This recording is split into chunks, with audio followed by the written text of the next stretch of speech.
I'm Bobby Spiegel. I'm very excited to welcome you here today. I'm the President and CEO for the Corona Chamber. We're going to use the mic because we also have folks plugging in on Facebook. And this is a partnership between the City of Corona and the Chamber of Commerce, and I'm so proud and privileged to be able to have that partnership. Not every community has a partnership like what we have, and we've got a couple of different representatives here today, and we're going to say the Pledge of Allegiance, and as we stand to do the 31 most perfect words to pledge to our flag, I'm going to ask our Vice Mayor, Tony Daddario, to come up and lead us in that, and then he's going to share a couple of minutes or a couple of words with all of you. Please welcome Tony, and please stand as we do the pledge.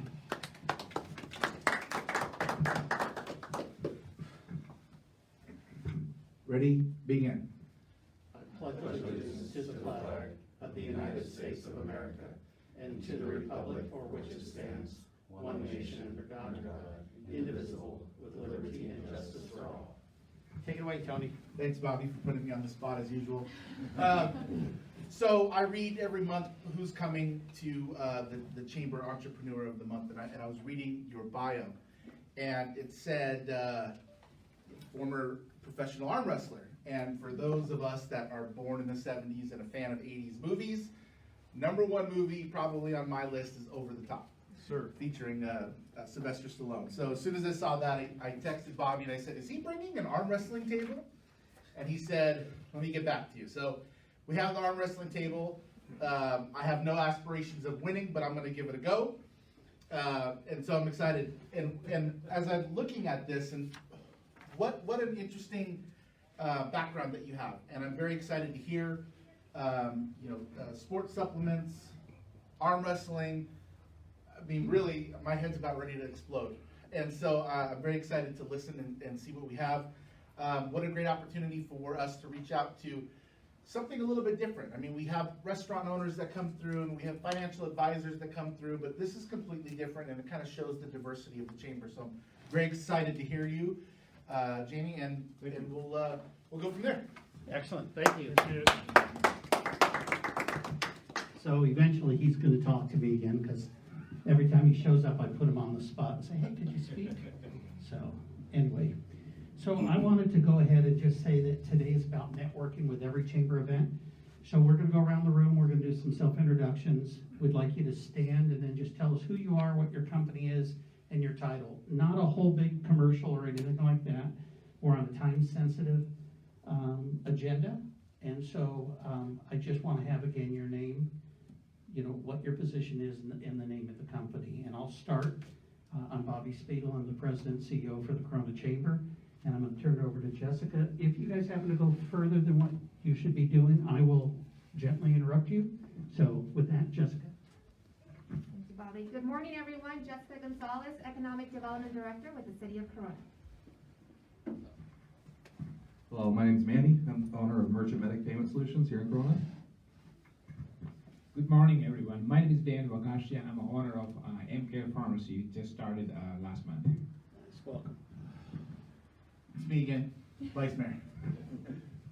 Good morning, Buzz Brown. I'm retired but currently serving as a volunteer pastor at Bedford Community Church.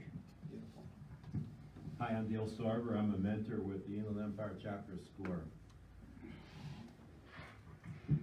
Good morning, I'm Christy. I'm the Relationship Manager at DFI Insurance, celebrating 40 years in business. Good morning, I'm Ryan Cerna. I'm with the Corona Norco Family YMCA. I'm the new Program Director there. Good morning, Brandon Barnett, Costa Vista Chiropractic President and owner. I'm Alvin Ayusa, President and owner of Just for Kids Preschool. And we'll introduce Jamie in a minute. Anthony. I am Anthony Maldonado, the Programs Coordinator here at the Corona Chamber. Thank you so much, and welcome to everyone. So as we start today's presentation, we want to be sure to connect with individuals. So one good thing that we try to do is get social. So go ahead and pull out your cell phone right now. Put up hashtags. I think I'm the oldest one here, so maybe one or two other people don't understand what a hashtag is. That's that pound sign and then a couple of words. So hashtag Corona Chamber, hashtag Corona Rocks. And then let people know that you're here, take some photos. I know that Christy probably already started posting 25 times already, but thank you guys all for being here. In front of you, you were provided our Corona Business News issue of the January, February publication. It comes out every 2 months, and we're putting together our March, April issue. There's a lot of different information that's in that booklet. If you want to advertise in it, that's a great opportunity for you to do that. You can see either Robert or Tammy from our office, and they can assist you with that. In the center 8 pages of that is our installation and awards gala presentation, which will be in 10 days. And all the awardees are listed in there and the stories, so it's pretty exciting. There are a few spots left. The deadline is this Wednesday to purchase. Again, it'll be next Thursday night, the 20th, and it'll be up at Eagle Glen. It's quite a fun time. We're also offering several different gifts that we're doing. We're selling some raffle tickets, and on those raffle tickets, each of the items are worth at least $500 or more. There is a 70-inch web smart TV, a Fender Stratocaster guitar with the case, a car wash per month for each month during the year of 2021 for Merrick Auto Spa, veteran-made distressed UV steel flag that's framed on aged wood, dinner for 2 at the Sizzler each month for a year, a $500 gift card for NCH Galleries. As I was reminded, Valentine's Day is just around the corner, so that would be a great one. The Healing Tree, one of our cannabis businesses that are looking to seek to get a license here in Corona. They have a store in Lake Elsinore. They're giving a gift certificate away for $504.20. For those that aren't aware, 420 is the magical thing with dispensaries, I guess. So, veteran-made UV steel Defender flag framed on aged wood, $500 worth of scratch-off cards from the lottery, 2 full memberships at UFC Gym with other perks, gloves, shirts, all kinds of things.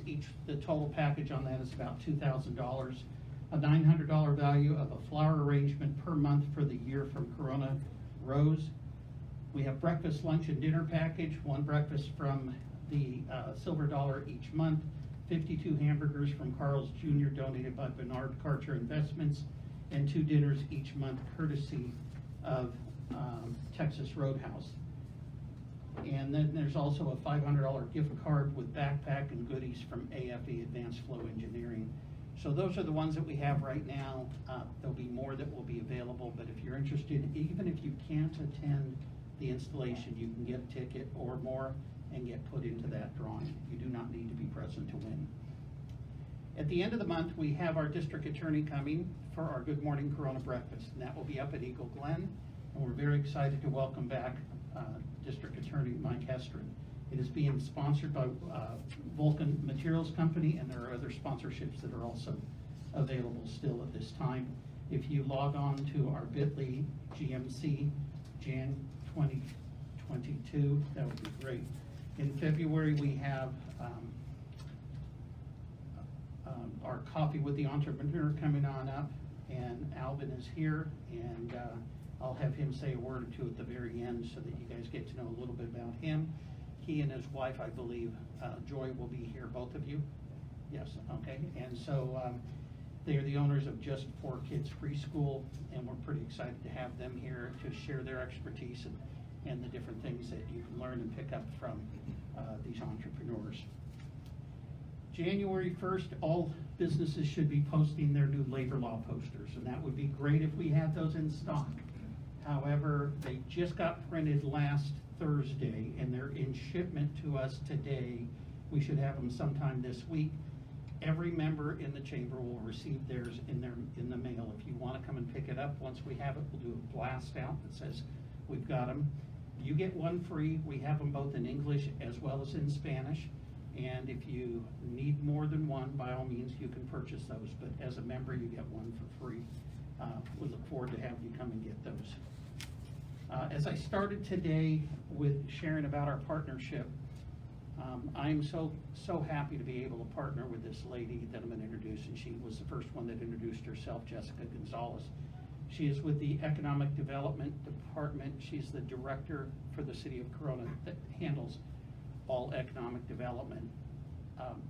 You know, she's got a pulse on the business community, and she works hand in hand with our chamber. We work hand in hand with her department to make sure that the businesses can expand, can relocate, can move into Corona, and whatever resources we can do. And she's got a dynamic program that she's going to share and a couple other things. At this time, please welcome Jessica Gonzalez.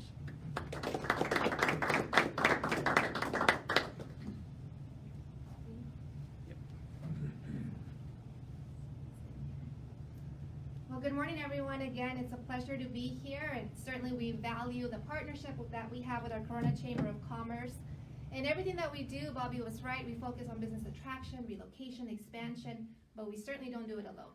We do it through amazing partnerships like with the Chamber of Commerce, with SCORE, Small Business Administration, with so many organizations here, and our business community. Hand in hand, we're able to make sure that we are contributing to a vibrant Corona.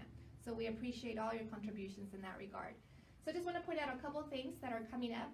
The first one, though, that I want to say is that I'm very much looking forward also to hearing your story. And as our Vice Mayor indicated, we're very blessed to have a diverse business community. One of the things that we do, I was just having a conversation last week with state partners, is that here in Corona, we're very focused on building entrepreneurship pathways. And to help entrepreneurs, aspiring entrepreneurs, learn and be motivated from our current living testimonies, like yourselves here all in the room. And this is one of the things that we want to do, to be relatable, to hear from the different walks of life. So whether it's in health, supplement, whether it's a restaurant, whatever industry you're in, there's someone that wants to hear your story because you're inspiring them. So thank you, first of all, for that. I know that we're all here. It's one of my favorite events that we co-sponsor every month. The other thing I want to share with you is that we're continuing on these pathways of entrepreneurship by also focusing on all aspects and all demographics of our community. Next month in February, we're kicking off our next cohort of the Emprendedores program, which is Spanish for entrepreneurs. We're starting that off in February. We'll send more details, but if you know of folks that are Spanish speakers that could benefit from participating in this 8-week academy, please send them the information. Last year was the first time that Corona offered this to its community. We held 2 cohorts, 2 separate classes, one in the spring, one in the fall. We've graduated over 50 entrepreneurs. Some of them I know have become chamber members. We continue to help them. We feature them in our newsletter. They're doing amazing things. And at a time where many might think it's very challenging to start a business, they have, as all of you know, been bold in pursuing their entrepreneurial dreams. The other thing I want to quickly mention is that on January 25th, we are partnering with the Chamber of Commerce on our Downtown Revitalization Plan community meeting. All the details are there, fantastic, at the Circle City Center, 7:30 a.m. Please join us. It's going to be a conversation. It will not just be us speaking. We'll provide you with a brief overview of where we're at in revitalizing this area of the downtown, but also you'll be in groups. You'll be able to interact with us. We'll be getting your input on key things. What are the strengths of the downtown? What are opportunities? What do you want to see more of? What should we celebrate? We want to make sure that this is a well-informed plan where we're hearing from you, our businesses, in terms of what should be prioritized in this effort. So please join us on January 25th. Stay tuned. If you're not subscribed to our monthly newsletter, make sure that you do so. But thank you once again for this opportunity to share with you how we can partner throughout the year. Thank you. Thank you, Jessica.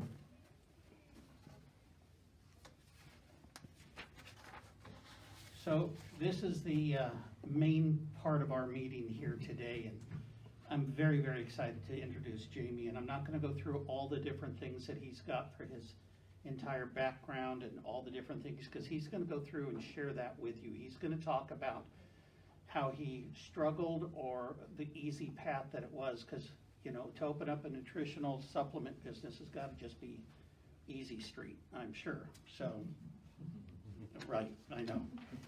They have, he created a company, founded it, it's called NATFIT. It's a supplement and wellness company.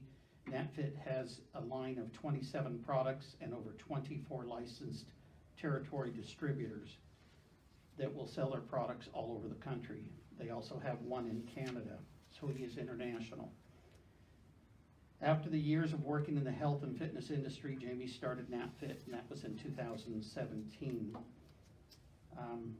He will share with you, it is difficult to start. With no funding and no fame, it is not an easy thing to do, especially with the market that seems to be saturated with other supplement companies. However, through his many years of experience, his hard work, and his dedication to the people that he works with, and his transparency on what he offers, it's the whole package. He has created a brand that stands out. He also does something with arm wrestling that Tony alluded to earlier. Maybe we can talk the vice mayor and him into doing the first arm wrestling up here. But without any further ado, please welcome Jamie.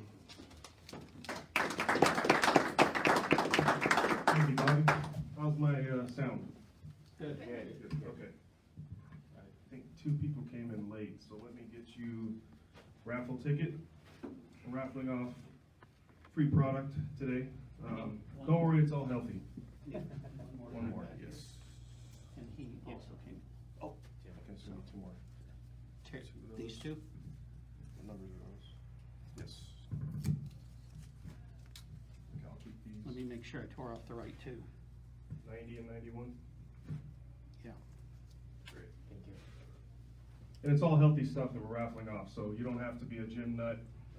My kids take this stuff. My 90-year-old great-grandmother, my wife's great-grandmother, and my parents live on this stuff too. So if you win, and if you don't want it, that's fine too. You can give it to your family or friends.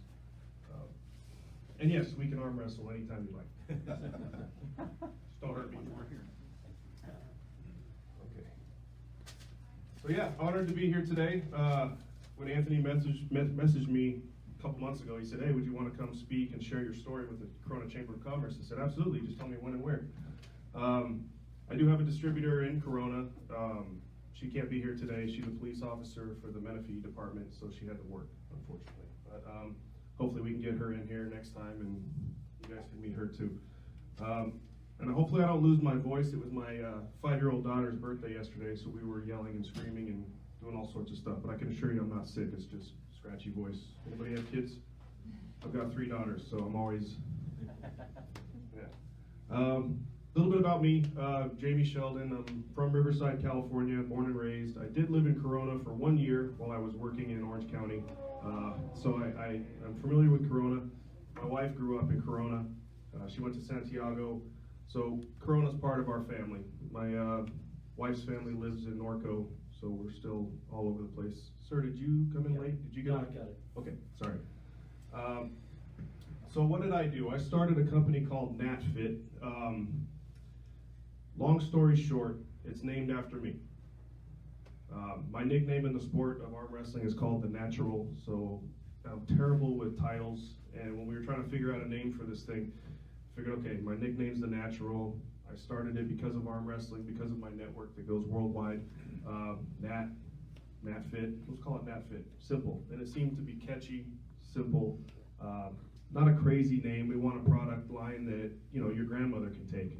So we didn't want to call it something that's going to deter people who don't want to jump on board because of the crazy name. So we kept it very simple. I had somebody design the labeling to be eye-catching but not crazy. There's a lot of interesting products on the market, and I've seen them in the last 25 years that I've been taking stuff. And we wanted to stand out but also be something that, like I said, all ages can take. So that's kind of where we started with our product line. People always tell me, hey, you've done amazing things in 4 years. And I said, well, it wasn't 4 years. It's 20 years in the making. You know, I got into the fitness business 20 years ago as a trainer. And, you know, you start planting seeds, and hopefully you don't burn any bridges, and you can grow and hopefully do stuff on your own at some point.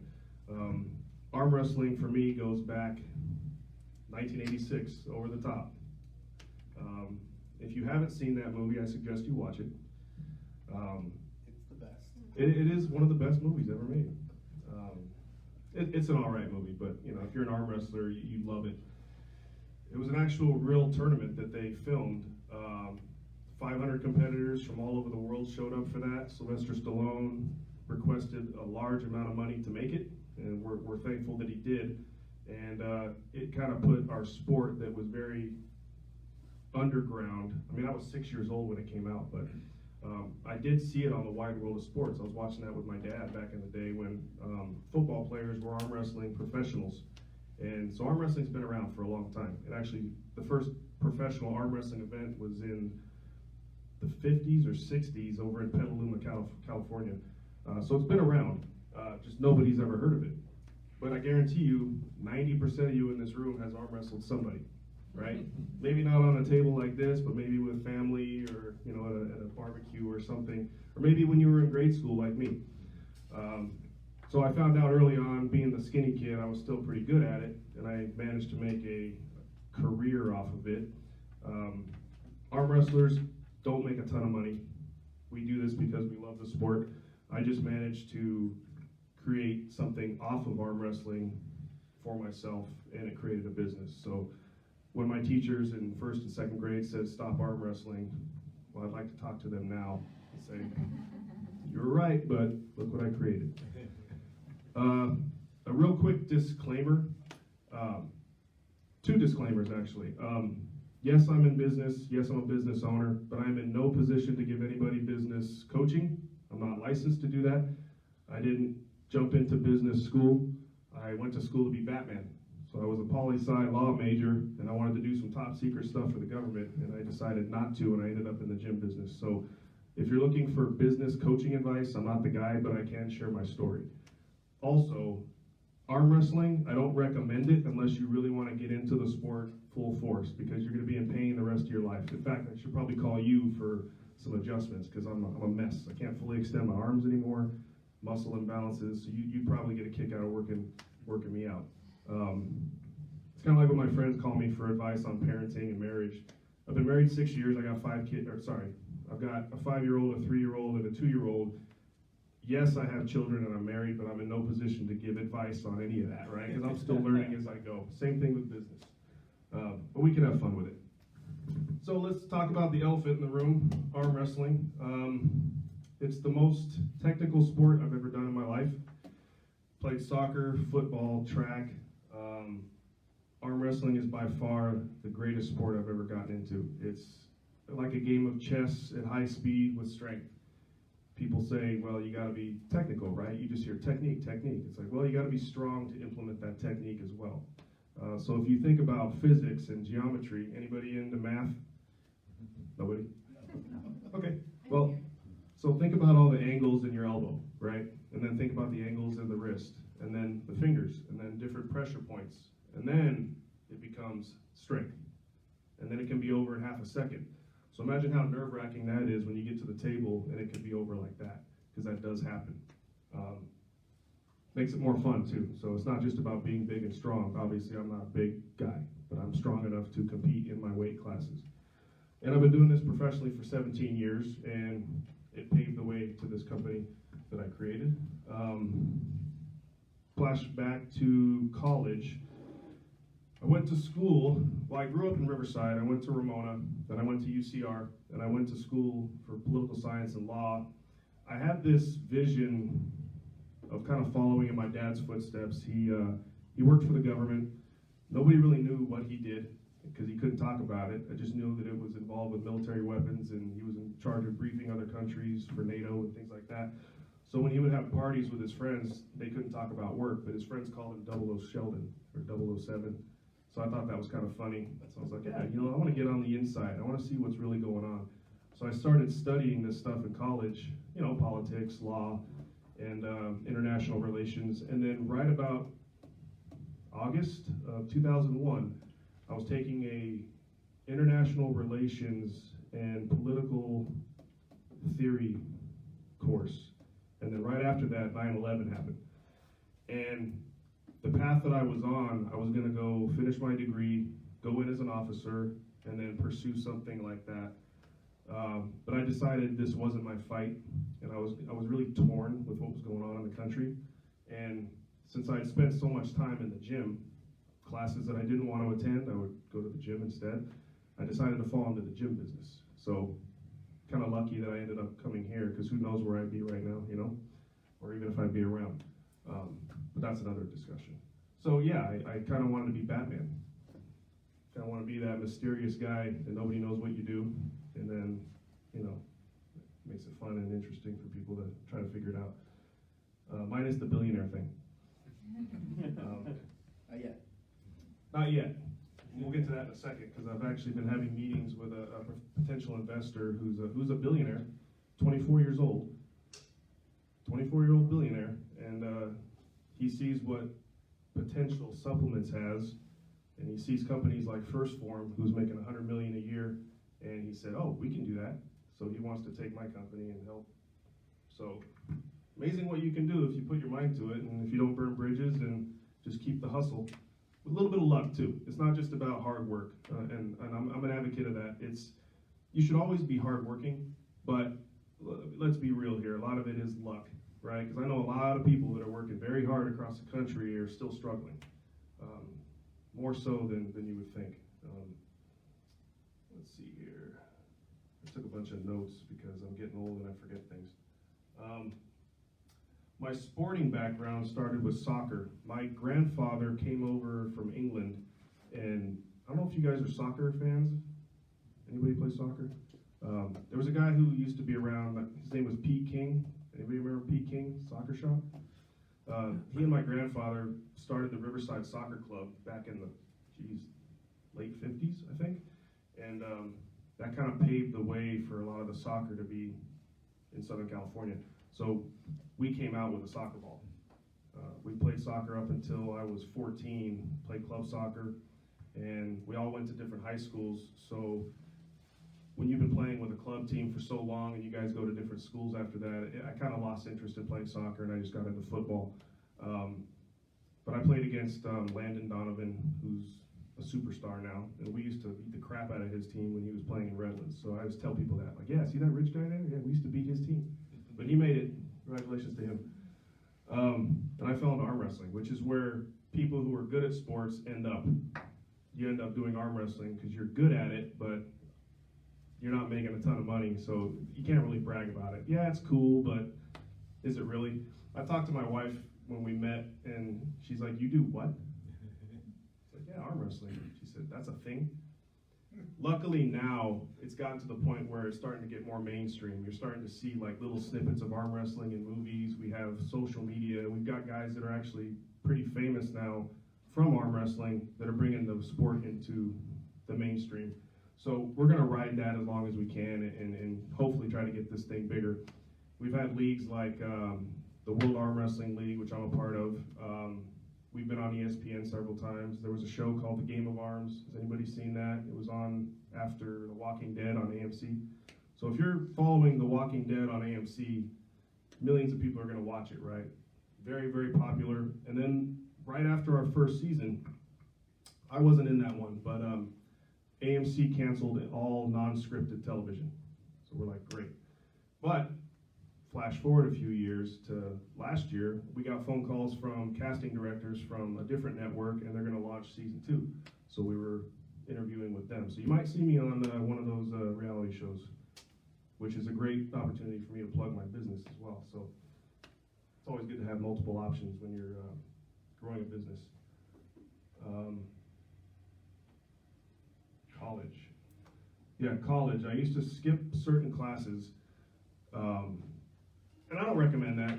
If I could go back to college, I would have attended every single class. But I had this mindset of, why am I taking a geology class when my major is political science and law, like undergrad courses? So I would miss my undergrad courses. If my parents are watching, they're probably gonna get mad at me. So I would leave the undergrad courses to go to the gym. But the classes that I was really interested in, like law, politics, things like that, I went and I aced them. So,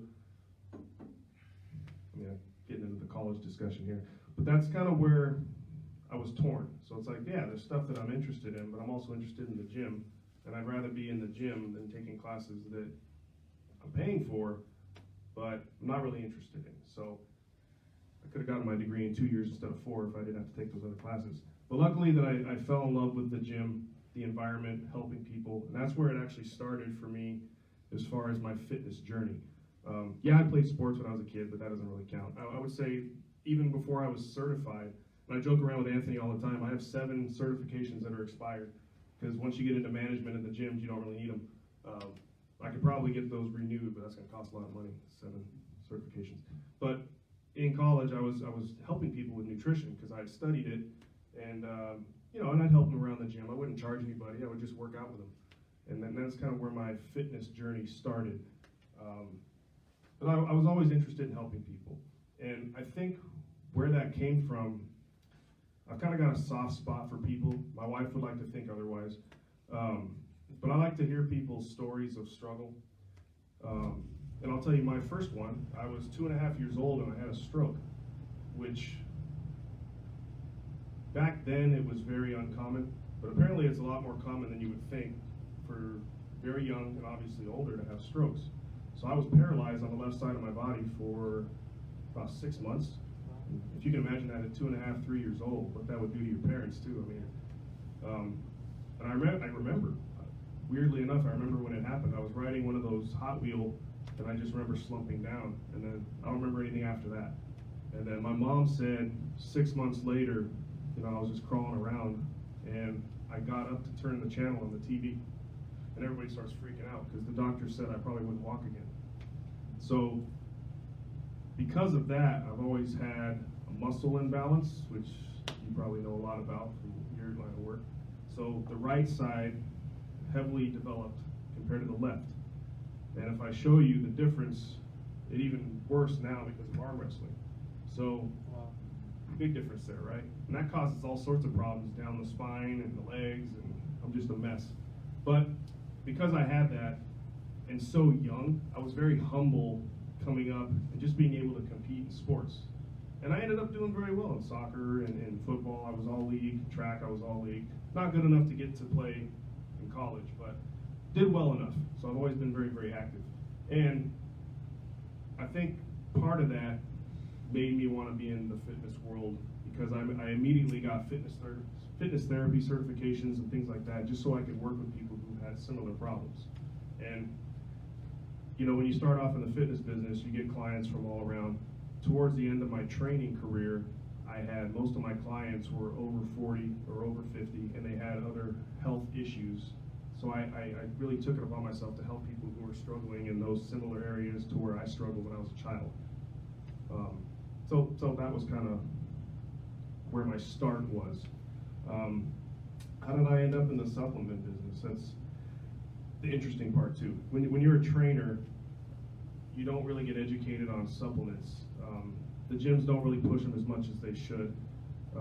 Supplements are kind of taboo in certain communities. The pharmaceutical companies obviously run the show, and the FDA doesn't really regulate these, but all these products are made in an FDA compliant facility, so we have to follow certain standards, and those standards are actually changing. They're actually making it harder to make these things now. It's like every other week I get an email from my lab saying, oh, now we have to do these checks and balances too. It's like, okay, well, big pharma is cracking down on us little guys, and this is all natural, healthy stuff. But that's another topic. But I always educated myself on the supplement game while I was a trainer. That way, okay, well, let's say somebody needed something to help boost their immune system or help with digestion. Okay, well, you can't just work out. You need to eat better, drink more water, and yeah, there are some ingredients in these products that can help with that. So if the pipes aren't working properly, we got stuff to help. And actually, the stuff that I'm raffling off later today is just a simple protein, an amino acid, and then a fruits and greens. The fruits and greens product, amazing. Our sales skyrocketed during the pandemic just because people need to boost their immune system. So I highly recommend that. My kids love it. So if you happen to win that, take it. Okay. So back to the gym business. I started at 24-Hour Fitness in Moreno Valley. Within 3 months, I was promoted to manager. Fitness manager. This was back in 2006, I believe, and in Rio Valley. And I've worked for 4 major gym franchises over the years. So I started at 24, and then 24-Hour Fitness brought in a new CEO, and he wiped everybody out. He got rid of all the vice presidents. basically everything above the club level he got rid of. And those guys that left are the guys who went and started Fitness 19s, UFCs, Crunches, and I've worked for all those too. So when I left the gym business at 24, I went to work for LA Fitness in Orange County as a manager as well. And that's when I moved to Corona for the first time, because I didn't want to live in Riverside. I wanted to get just a little bit closer, but that commute to Orange County was still terrible. So I spent a few months at LA Fitness, and I really had a bad taste in my mouth from the gym environment, because I worked so hard to get to a certain point. And I don't know, everybody here own their own business? Or, well, when you're working for people, which isn't a bad thing, you could have a bad taste in your mouth if you don't have anywhere else to go. And if you're someone like me, that doesn't fly. I need to find something else, because I can't just stay stagnant. I need to be doing something better, bigger. So I decided to leave the gym business after LA Fitness, and then I started selling commercial fitness equipment nationwide through Sears. What a lot of people don't know is Sears had the largest home fitness line of products. You wouldn't think that, right? You just think like, oh, refrigerators and things like that. Well, they got rid of their paint department, and they ended up taking in fitness, and it was a huge department. So they were hiring fitness professionals to market their treadmills, their other things, and we educated people on health and fitness while we were selling equipment. So I was selling equipment to colleges, gyms, all over the place, and was making pretty good money. But then again, you're making money, you're building someone else's dream, and you have that ceiling. And I don't like ceilings. In fact, this one's too short. So I left there, and and I never burned any of these bridges whenever I went to these places. I just said, hey, thank you for the opportunity. I need to go find my way. I got a phone call from a buddy of mine who hired me at 24 many years ago prior. He said, hey, you want to come run fitness for us at Crunch? I said, okay, is it the same thing, different wrapper? Like, what's going on here? So I went back and I ran fitness for them at Crunch in Moreno Valley. And by that time, I was completely done with the gym business. I gave it a shot, and we were joking around earlier. It's like I haven't handed in a resume in 15 years. It's just if you're doing well and you don't burn bridges, people will call you to work for them, especially if you're good at what you do. So I took the job, and I was happy to have the opportunity, but by that time, I think I was completely checked out of the gym business. But I decided to give it one more go. And within 3 months, I'm looking at myself like, you know what, I'm gonna end up in this life forever. And I have friends that have been in the gym business for 20, 30 years that are just slaves to the business.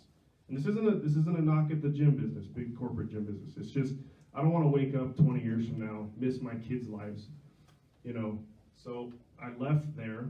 Within 3 months, I left there. And the gym manager who hired me ended up having a heart attack 2 weeks after I left.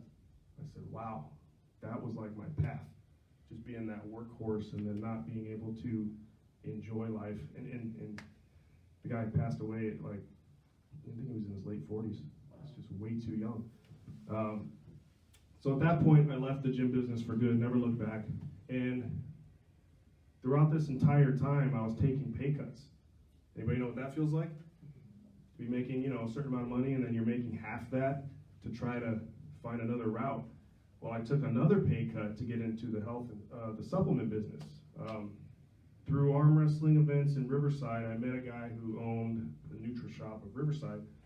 He was a good guy, and he said, hey, you want to come run one of my stores that we're opening up off Tyler? I said, sure. It's like I bring an arm wrestling table. I can have, guys in there every week. We could do this. I know supplements already. So I took another pay cut to go run his store and try to build that. Ironically, I met my wife right at that same time. And anybody married? You meet your wife or your husband, and you don't expect to be meeting somebody. You're not interested in meeting somebody. You're trying to do other stuff. So I warned my wife. I said, look, I'm in no position to start dating right now. I just took several pay cuts. I need to focus on this. And flash forward 11 months later, we're married. So maybe I was ready. I don't know. We'll talk more about her in a minute. She's the one who keeps me off that ledge. So it's good to have that person. There's a quote. I always make references to like TV shows and movies, which I'll explain in a minute why.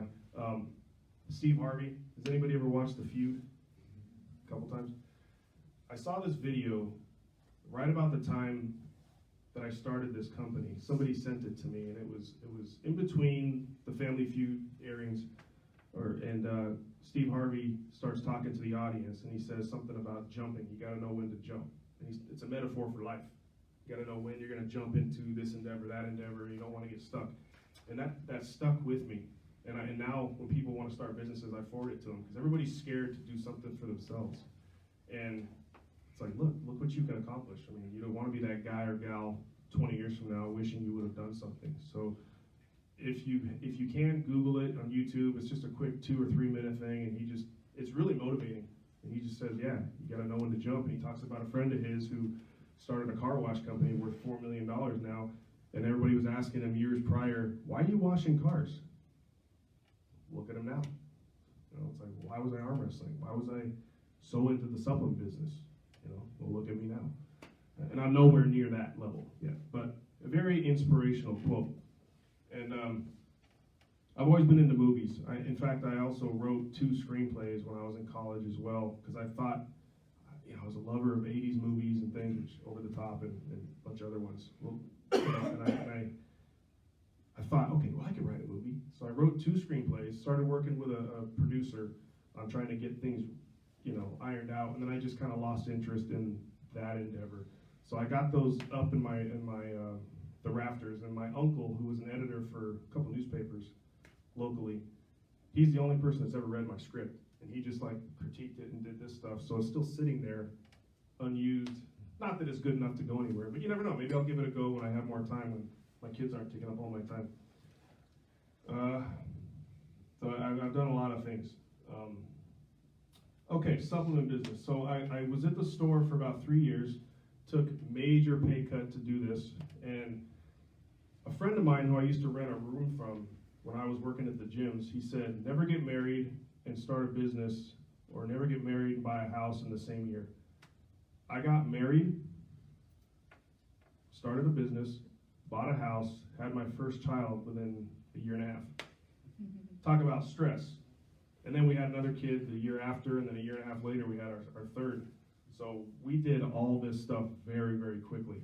And bless my wife for talking me off that ledge, because, you know, when I get moving, and she has to remind me, okay, remember where the priorities are, because I do get sidetracked. In fact, we'll talk about flaws in a minute, and I think my biggest flaw is time management. I can't turn things off. Well, we'll get into that in a minute. But when you're running a business, that's all you think about, 24/7. And people ask me, well, hey, you train for arm wrestling still. Is that hard? No, arm wrestling is the easiest thing I ever do. It's less a sport now to me. It's more a release. So when I go compete still, I come back refreshed. I guess it's like that, you got to go compete type of thing, that mentality that a lot of men have, and some women too. It's like you have to go compete in something to, I don't know, it's probably that old warrior instinct. But when I go do that, I go compete, I come home and I'm refreshed and I'm, you know, focused on my kids and things like that. So if I didn't have arm wrestling, I'd probably be a nut job, more so than I am already. So we were at the supplement store for about, 2 years. My wife was having our first child, and my wife is a teacher, great insurance. She was on leave, and the time was going to come back where she had to go back to work. And it's like, okay, well, you have the great insurance. What are we going to do? Do we want to have me continue to work here, pay somebody to watch our child?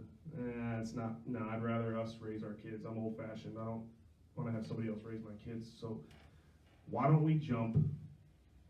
I'll leave this business, because at the time she was making more money. She had the great insurance. She went all the way over on the pay scale, got her master's. So she was making, I think right now she's making almost 6 figures as a teacher. I didn't realize teachers could make so much money. So I said, okay, well, you keep your job. You love teaching. You know, I helped you kind of get to where you could focus on teaching, you know, while she was finishing her courses and things like that. I'll figure it out. You know, that's my mentality. So why don't I start my own supplement company? Okay. So she was going back to work. I put in my 2 months notice, just out of respect for my employer. I said, look, 2 months from now, I'm out of here. I gotta go watch the kid. I'm gonna figure something out. So knowing that I had my network through arm wrestling, I said, well, what if this takes off? I know people in every city, every state, almost every country. Now we don't have any money, we're not Insta-famous. If you're Insta-famous, and I say this all the time, if you're a Kardashian, it is not hard to run a business. You got 100 million followers, if 1% buys from you, you're fine, right? If you got 100 followers, 1% buys from you, you're struggling. So told the wife, look, we're not Insta-famous. Yeah, we're arm wrestling famous, but nobody knows. I guarantee you none of you have heard of me, right, till today? So, but I think I can make this work as far as surviving. And if it goes somewhere, great. And I'll be home with the kids. Anybody home with the kids? I don't regret it, but 3 kids at home. I'm glad 2 of them are in school now. 3 daughters, oh geez. I love them to death, but it's crazy. And trying to run a business, you know, I had a full head of hair a few years ago. So we took the jump. I started the company. I took a $120 business license. I had to research all this stuff too, because I didn't go to school for business. I'm like, all right, well, how do I start a business? Okay, business license. In the meantime, I was getting this stuff looking pretty. I knew how I wanted to formulate the products. I had to call 10, I think I was in contact with 10 labs, manufacturers, to try to work with me. Most of them required minimums that were just way out of our price range. And I found one that was willing to work with us. But even then, we had to take out $7 grand to get the first few products started. And then next thing you know, we're sitting on all this product. I'm like, all right, so now what do we do? Well, good thing about it is people know where to get product because I've been in fitness for a long time. So we'll at least be able to survive in our community. So $120 business license with Riverside. I got insurance to carry the product at my house in case my house burned down. And then took it and ran with it. Within 2 months, I had a buddy of mine who was working in San Bernardino at Stater Brothers in their warehouse. He had a bunch of people asking for products, and he was referring them. And I said, hey, light bulb, I'm going to have distributors everywhere. I was like, hey, why don't you take San Bernardino? You're already there. You can distribute it. I'll get it to you at a cheaper price point. You could sell it to your guys because you're bringing me hundreds of dollars of business a month. Why don't you make this money? So he was my first territory distributor. So I being that I was a law major, I know that all they do is cut and paste. It's not that hard to do contracts. So I drew up this agreement. I showed it to my lawyer friend. He said, yeah, that's all we do is cut and paste. Just add certain things in here that you think you might need. And back to movies, I remember my favorite movie of all time was Empire Strikes Back. George Lucas, billionaire, right? Merchandising rights. So I said, okay, I need to have a clause in there for merchandising where if somebody creates a yoga pant with NATFIT on it and they make millions, well, I'm entitled to some of that. So I added certain things, I think for my love of movies, just in case somebody creates a type of clothing, I can make my money on it. So we were off and running with 2 locations at that point. When I say locations, we did licensing, so they're not franchises, which if anybody's familiar with that, just slightly different. And luckily I had a friend of mine, his dad is my tax guy. He's also my CFO. Very smart guy. He's been a CFO for a lot of companies that are worth tons of money. He's my guy that keeps me out of trouble because I don't know all the ins and outs of business. He does. He doesn't know anything about my business, but that's my job. His job is to keep me from going to jail, right? Pay your sales tax. Make sure you pay your state tax, all that stuff. So that working relationship has been great. I call him, hey, I need this figured out. Okay, he's done it before. And then I just kind of update him on the things that I have. And it's somebody that I trust. I've known him for 30 years. So it's hard to find people that you can trust in business, as many of you know.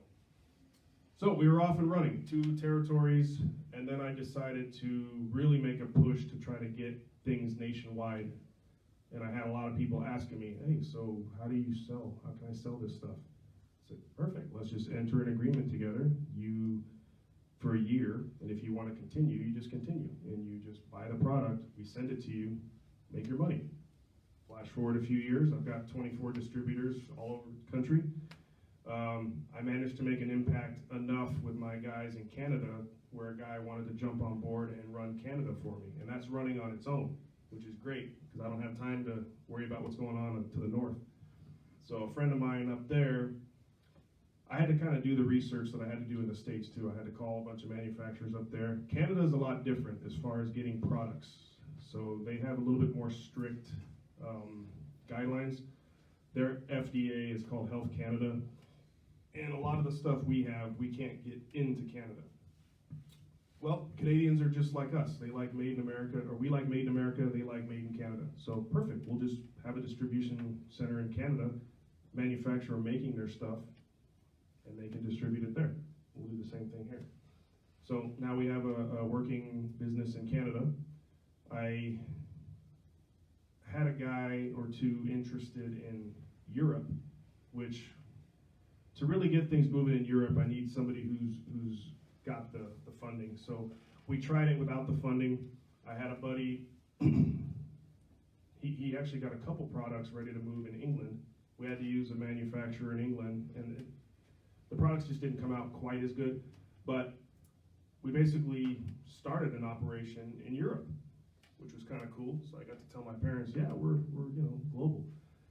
But those guys ran out of funding and it fell through, but we're still pursuing other avenues over in Europe. So pretty soon here we'll be able to be distributing in Europe.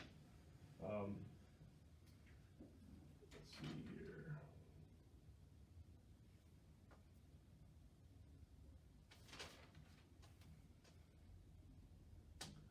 Oh yeah, 5-year plan. I told the wife, because we're on our 5th year now, and I told her that I would give it 5 years, and if we weren't at a certain spot, I wasn't going to quit, because I'm already way over my head. But out of respect for my wife, who's been by my side since we started, I said, give me 5 years in this mindset, and then if we're not at a certain level, I'll kind of dial it back a bit. And which I have, because now that I have distributors selling it in different states, I don't have to be the workhorse anymore. And we deliver. So I was driving all over Southern California delivering product. And that's tough when you have a child at the time, now 2, then 3, and luckily 2 of them are in school. And I still do deliveries locally too, just to local people, my friends, but most of our stuff's based online. So we don't have a storefront. I didn't want to spend $2 or $3 grand in storefront rent, and glad I didn't, because look what happened. COVID hit. And I saw so many of my friends' businesses suffer from COVID, and I'm like, wow, imagine if I would have jumped on, got a storefront, and we had to close. So our business wasn't directly hit from COVID. In fact, our sales skyrocketed for fruits and greens. People wanted to boost their immune system. It's like, great, okay, well, we got product. We'll help. The only way we were affected by COVID at the beginning was my distributors, their main sources of income, a lot of them were affected. My buddy who has a garage door business in Kansas City, parts skyrocketed. He lost business. He almost had to lose his house. I told him, dude, don't stress about trying to sell this stuff if you can't focus on your main source of income. No problem, just take time off of this. We'll figure it out. And that happened with several of my distributors. They had their main businesses hit. So of course that affects the business as a whole, but overall we were still on the up and up. Until last year, raw materials spiked, and then the supply chain delays. My lead time for some of this stuff getting made was 4 or 5 weeks to get a major shipment. Now it's up to 12 to 14 weeks, and if you can imagine what that is as far as a time frame on products, it's just a big headache. Even this morning, I'm getting like the wrong total sent from my lab, and I'm like, really? You guys have been doing this for 4 years? So it's always putting out fires, but all in all, COVID hasn't really affected the business as a whole. But got a feel for my guys who jumped on board. I mean, if their main businesses are struggling, it's like I kind of feel helpless that I can't help them, but they're surviving, and hopefully they can make it through, and we'll still be able to push in those areas. Some of the challenges that I've faced, like I said earlier, time management. I need to be better at that, and I'll admit it. My wife will, if she was here, she would probably stand up and tell you more. And bless her heart, you know, she keeps me from losing my mind at times, because when things get overwhelming, and if you own a business, you know this. I mentioned it last month when I was here. A good friend of mine who started a solar company, who I kind of picked his brain before I started business. I said, so what's it like running your own business? He said, it's a series of gut punches and paydays. More gut punches than the paydays, you know? So I took that and I ran with it, and I said, all right, well, I'm gonna have to understand that, you know, that sense of overwhelming and stress is just part of it, and, you know, we'll get through it. But I have to learn to turn things off and focus on the important things, which are family at times, all still while keeping, you know, professionalism and making the business run. So I'm getting better at that now that I have more time. Because if you asked me, like, you know, 2 years ago if I was able to come here, it would have been impossible. So I had the kids. Luckily, my parents are watching the kids right now. Hopefully they're surviving. They're in their 70s with, you know, actually, no, 2 of them are in school, so they just have the baby. Another one of my flaws and challenges, control. I like to have total control of my business. And as you can see from my comment earlier about the supply chain, and there's no control over that. Even my manufacturers, it's like they should know the right pricing, and I'm so attention to detail, they're off by like a penny. That adds up.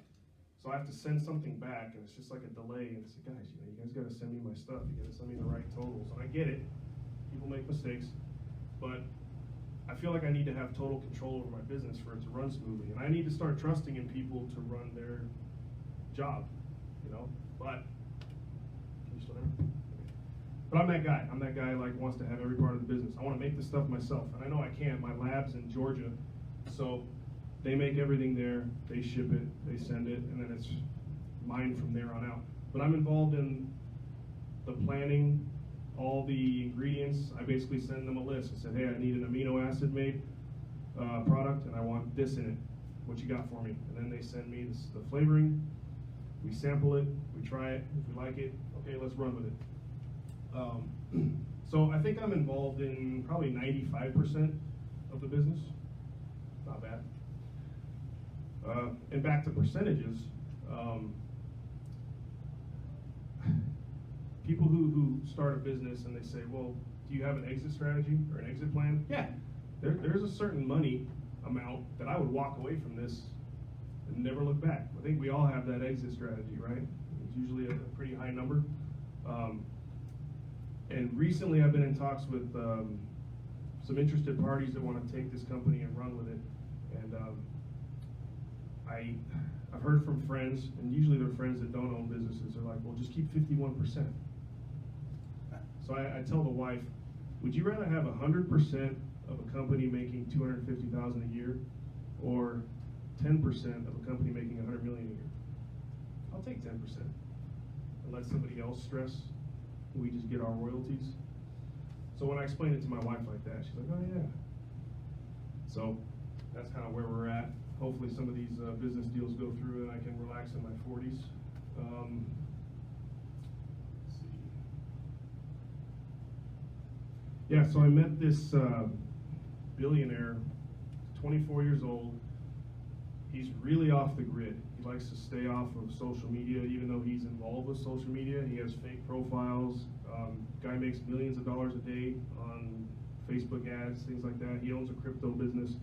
I'm sitting in this guy's house in Bel Air, and it's one of Madonna's old houses. It's weird when you drive. Has anybody been to Bel Air? The streets are all real thin. You know, you're driving up there, they got huge trees, and I'm thinking, so I was calling myself the Fresh Prince of Bel Air. But pull into his house, the roundabout, we get inside, he's got police officer, bodyguards. When you're a 24-year-old billionaire, and he's probably about 120 pounds soaking wet, tiny guy. He's a target, right? He needs bodyguards around him.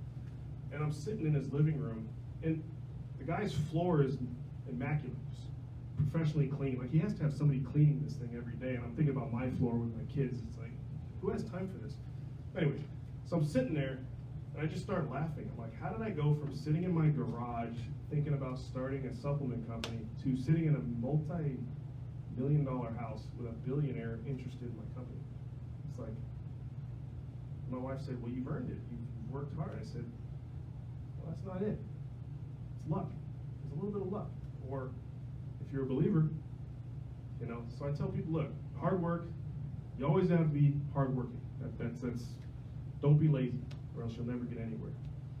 But a little bit of luck and a little bit of good graces from up top. I mean, that's why I'm sitting in this environment right now, and couldn't be happier. So we'll see where it goes. Also, never burn bridges. I'm a big believer in that. That's why I haven't had to hand in a resume. That's why I've had these connections, and I'm having these meetings now. It's because I don't burn bridges. I try not to. There's probably some people out there that don't like me, but you know, it's because it's on them. It's their fault, right? So I got to thank arm wrestling for this, because if I didn't have the sport of arm wrestling as my out, and I needed that when I was 24 years old when I found the sport. You know, I was just hanging around with my friends. You know, I think I was working at UPS at the time. Great job, by the way, if anybody who's ever worked for UPS. I think I was making $15 an hour part-time with full benefits, and I didn't understand how good that was back then as far as benefits, because you know, when you're a 22, 23-year-old kid, you don't think about the benefits. It's like, wow, UPS is a really good job. But I needed something more productive, and I found arm wrestling, and that's kind of what focused a lot of my attention. So I got to stay in pretty good shape. I got to compete, and I met people all over the country. 17 years later, I built a business off of it. So grateful for that. So like I said, if I could go talk to those teachers that told me not to arm wrestle, I'd say, we created something good.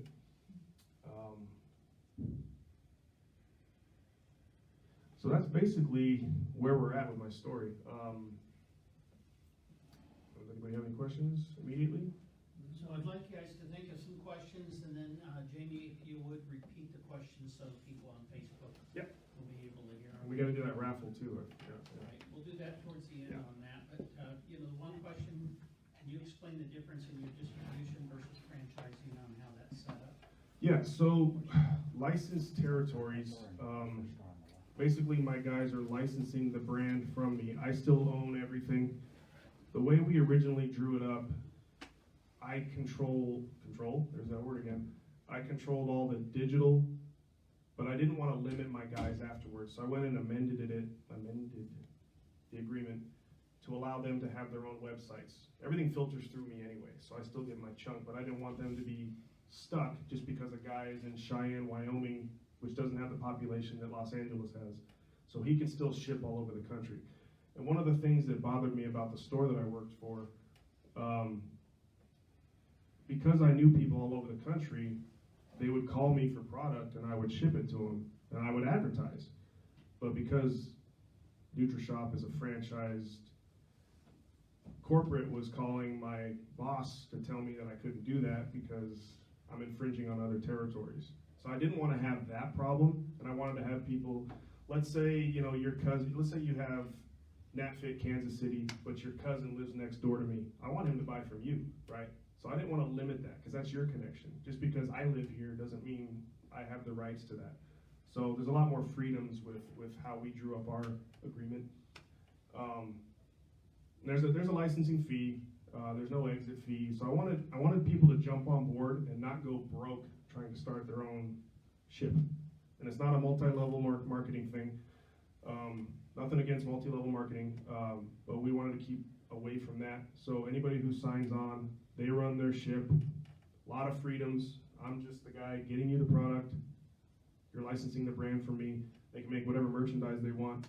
And there's that merchandising clause in there too. Like if you make a certain amount, well, we're entitled to that. But if somebody's selling 20, 30 shirts, I'm not gonna say, hey, where's my $5? That's not me. I want people to be able to make their own money. So yeah, we kept it at a licensing agreement. Franchising is different tax issues and things like that. And we're not anywhere big enough to even have that conversation yet. So, you know, at some point, if my friend wants to invest in gyms, he even said, hey, what about a NATFIT gym? I said, oh, there's that gym talk again. And then he said 200 NATFIT gyms. I said, well, I guess when you're a billionaire, you don't do anything small. So then we can start having those crazy conversations, right? Then I'll get back in the gym business. Sure. So. Anyone else got a question? Don't be shy. Jessica? Sure. So, Jamie, was there a particular mentor or folks that you turned to throughout as you're developing your career? And do you find yourself now taking on that role for aspiring entrepreneurs? Yeah, there were several people that I picked their brains, and they're all business owners when I started. One of them, well, the first one was my CFO, just because he understands business, and I trusted him, and he has my best intentions. But the first guy that I talked to was, anybody familiar with Wick's Brewing Company? Mm-hmm. And my friend Ryan owns that. And, well, Ryan and I met when we started a beer yoga endeavor 6 years ago. A friend of mine who taught yoga came to me. I said, hey, beer yoga is big worldwide. Let's call Ryan and we'll start having beer yoga classes. You know, you take yoga, you have a beer, it's more social, you're a little loose.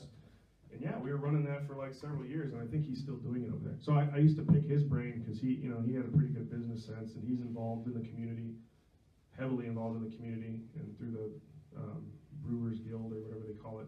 So I picked his brain a bit. I also saw what stresses he was having to deal with. He had a little bit less stress as far as, they owned the land that his brewery's on, but he still had the day-to-day stresses of running a business. My friend Dallas, who has a solar company, I think I mentioned him, he's the gut punch quote. His story is pretty amazing too. He went to prison for drugs and things, woke up in prison, or in jail, decided to change his life when he got out. Now he's rolling. Just bought a $300,000 Porsche. He realized when he got out of jail that, hey, I'm pretty good at sales. Got into solar and took it and ran with it. And he's completely changed. And I picked his brain a lot too, I said, because he came from nothing and built it all himself. So he said, man, you're gonna hate it, but you're gonna love it. And I said, okay. So I guess those are the two main guys that I asked questions about, or starting a business, and they kind of guided me a little bit. But most of the stuff I did on my own as far as the research, but it's always good to hear feedback, both positive and negative, from people. And nowadays, I do have friends asking me, in fact, one of the podcasts I did, I had a young guy who lives in Nevada who started a supplement company, and he asked me many questions when he started. First thing I told him, I said, you sure you want to do this? It's tough, and he started with one product, and good for him, because he's doing something for himself.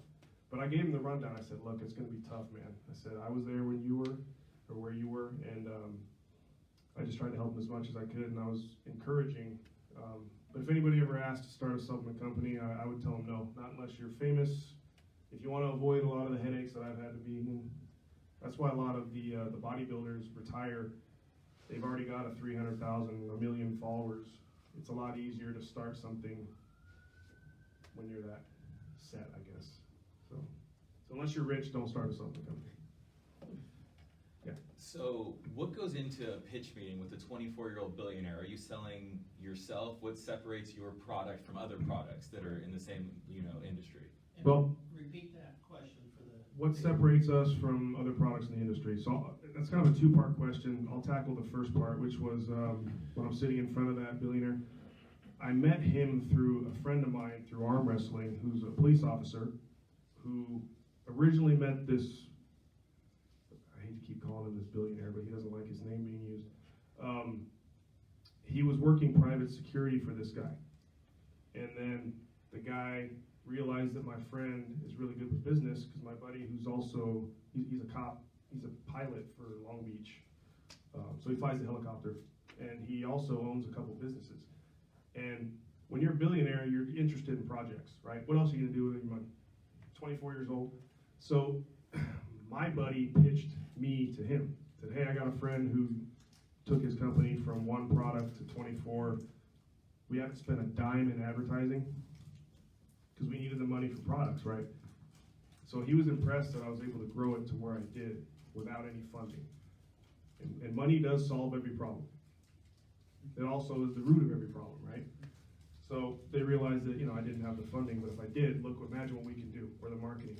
And when they start talking about that kind of stuff, it just blows my mind how much money they're spending on advertising daily. It's just, you gotta spend millions to make millions. Anyways, so when I finally met with the guy, he's a very introverted guy. It's almost like meeting a small version of the Godfather. Just like shaking his hand, shook my hand like a wet towel. And I'm sitting there, and he asked me the same question. So what sets your product apart? And I tell him what I tell everybody. There's good products everywhere. What makes you shop at Stater Brothers as opposed to Ralph's? An apple is an apple. It's the service, the location, convenience, mainly the service, in my opinion. I like walking into a store and saying hi to people. I'm a very outgoing person. So we decided to bring back those old values of, oh, you ordered product, I'm going to deliver it to you. I'm also going to give you the health and fitness coaching that you may need. We're not just click button ordering anymore. Now people can order online, but we also offer those services. So every one of my territory distributors, I educate them on all the ins and outs of health and fitness so they can educate people. Not just say, hey, take this pill, call me tomorrow. No, we want to find out why. So when somebody asks me, do you have anything for energy or weight loss? I said, call me, because we're not in the business of making people fat. And everything we have will give you energy. So what makes us stand out is that it's mainly the service. Do we have great products that taste good? Yeah, but all products should, or else you wouldn't be in business. So service is 100%. So you said you didn't spend any money on advertising. How did you promote your product, just to get things off the ground and moving? Luckily, gotta repeat it for you. How did we promote the product to get it up and running? Initially, it was local, so Facebook and Instagram advertising, which I already had a decent following for being a nobody. People know me from fitness in the community, so they knew where to buy. So we just started with my immediate group. And I basically just threw it out there and said, hey, I started my company, and I didn't go door to door. I didn't try to get people to buy. People just knew to come to me if they needed anything. So that's where it started, and then referrals, things like that. Before you know it, you've got people calling you because their cousin takes your product. It's like, oh, you live in Missouri? Yeah, we can ship it to you. So that's where it started. I never did any of the Facebook ads or Instagram ads, and I wasn't really educated on that until I met my new friends. And so I figured, what's the cheapest way for me to advertise? Have other people do it for me. So I decided to do the distribution route. It's like my friend who was working in San Bernardino. So he's already telling people about the product. Why don't I make him part of my company so he can grow it for us and for himself? And I just did that everywhere. So Washington down to Florida, and we're trying to go to New York and other places. So Jamie, do you ship out of your home to everywhere? How do you ship to your distributor in San Bernardino and the one in Montana and wherever else? Do you ship like cases to them? They order every week, or how does that work? Good question. How do we ship to our distributors? Once we fund an order, a giant order from the manufacturer, my lab, I call it the Nat Cave. Just kind of Batman reference again, movies. So the manufacturer ships bulk to all my distributors. But I do carry enough product in Riverside to where if my guys need anything immediately, I can get it to them. The goal after this next phase with my new friends goes through is to fund the 2,500 units of everything, meaning I get the cheapest price point from my lab, but I also need a facility to hold it, and then I can control all the distribution. So that's the next step. Then I'll just ship it all from here. And if we're there, that means the demand's there.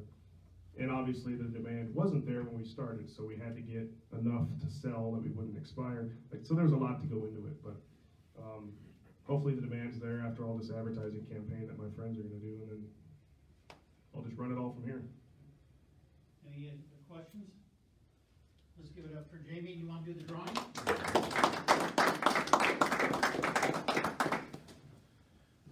You wanna pick the numbers, Anthony? Do it. And then if you guys want, I can tell you how to beat all your friends in arm wrestling. We'll keep it really Well, simple. we are going to get an arm wrestler up here, I hope.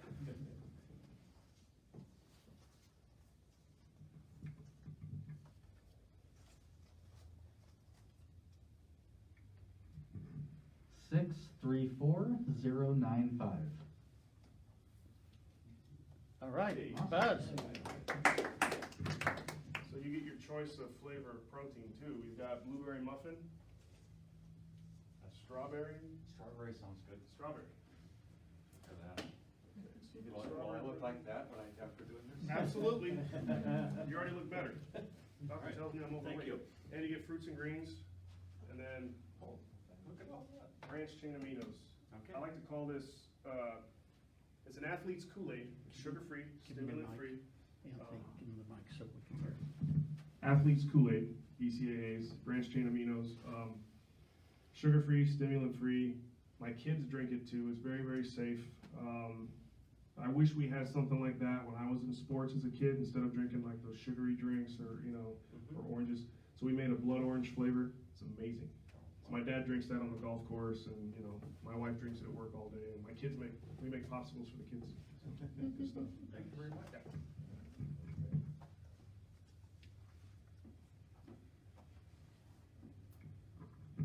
Six three 634090. All right. Hey, all right. Our speaker next, come on. Forgot to give you a cup too. Yeah. Give you that one. What flavor protein would you like? Got blueberry muffin, vanilla. Even our vanilla is really good. Vanilla. Vanilla? Yeah.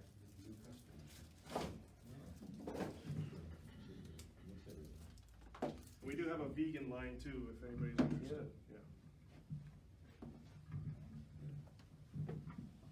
All right. Vice Mayor, come on up. You've seen Over the Top, so I think you know what you're doing. I didn't bring my hat to turn around though. Yeah, there was has anybody else seen that movie from the 80s? Sylvester Stallone? Yeah, there's some of those guys in that movie are actually real arm wrestlers that are still around today. Somewhere I have a picture of the Halloween costume of me as Bull Hurley. That's awesome. I just photoshopped my face onto his picture for Instagram. How does this work? I'll take the mic. Okay. Never arm wrestle. That's my disclaimer, right? But if you're going to arm wrestle, it's all about connection. Okay, it's not just like this. Whenever people say, "Oh, you arm wrestle?" Well, it's not really like that. We call it pulling. So my job is to pull you over here. And your job is to throw me into the parking lot. Okay. And my hand's going to end up here. And hopefully yours ends up there. Okay? Tony, you focused? Yeah, no. Now, the only major rules are you have to keep your elbow here on the pad, but you can slide it around. Okay? Okay. So what we're going to do is I'm just going to try to hold you for a second. Okay. Okay? Did you sign the waiver on the way in? Yep. Go ahead.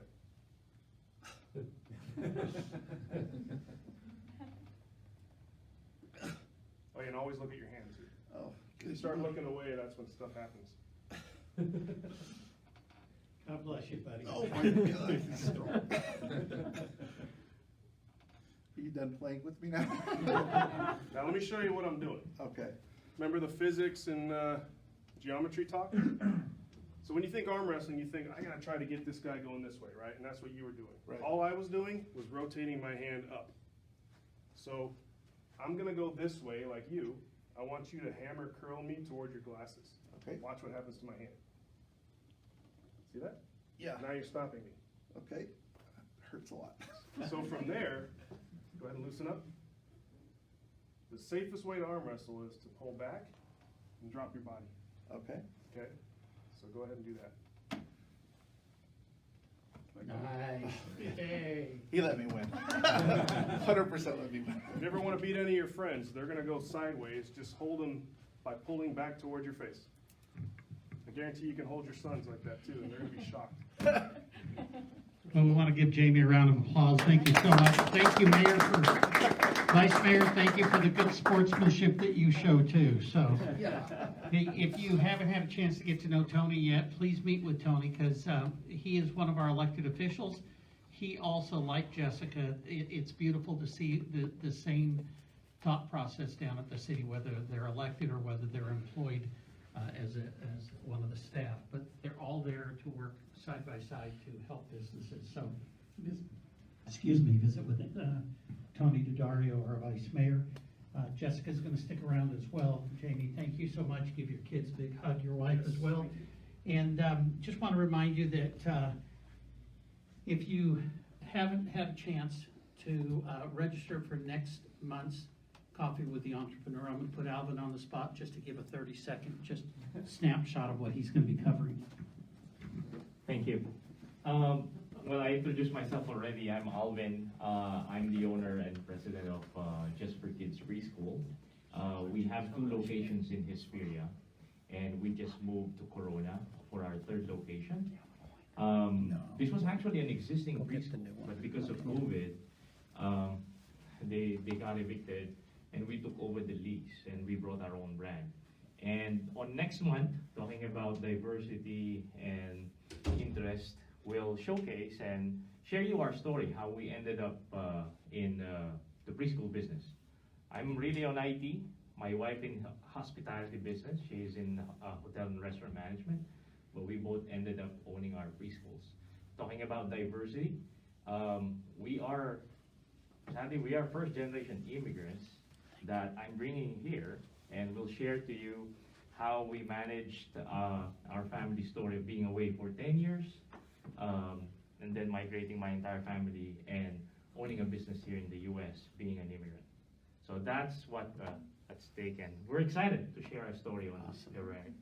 Awesome, thank you, Alvin. We appreciate that. And Jamie, you're going to be the first one to receive our challenge coin for this year. Each year, our chairman of the board picks a different theme, and this year is creating jobs, building a stronger community.